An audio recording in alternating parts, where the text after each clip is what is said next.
Hello guys, welcome to Vayash vlogs. ഇന്ന് നമ്മൾ എങ്ങോട്ടാണ് പോകുന്നത് നിങ്ങൾക്കറിയാമോ? അതെ, പൊന്മുടിയിലേക്ക്. കാടും മലയും താണ്ടി നമ്മൾ എത്തിയിരിക്കുന്നത് പൊന്മുടിയിലാണ് സുഹൃത്തുക്കളെ. അവിടെ എത്തിയപ്പോഴാണെങ്കിൽ അയ്യോ കോച്ചി പിടിക്കണ തണുപ്പ്. എന്തിനാണ് ട്രിവാൻഡ്രംകാരും മൂന്നാറും വാഗമണ്ണും ഒക്കെ പോയി പൈസ കളയണത്? നമ്മുടെ പൊന്മുടി ഇവിടെ കിടക്കയല്ലേ, ഇതിനേക്കാളും വേറെ തണുപ്പ് എവിടെ കിട്ടും?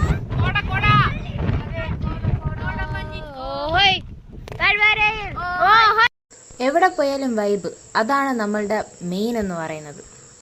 കൂടെ വരും പോവും ശിവനെ, ഇത് ഏത് ജില്ല? അടുത്തിരിക്കണവനെ പോലും കാണാൻ പറ്റാത്ത അവസ്ഥയാണ്.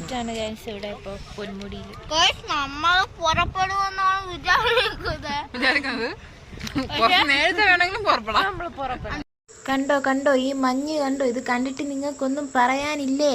ഇനി എന്തേലും പറയാനുണ്ടെങ്കിൽ സബ്സ്ക്രൈബ് ചെയ്തിട്ട് ഒന്ന് കമന്റ് ചെയ്യണേ. ബൈ.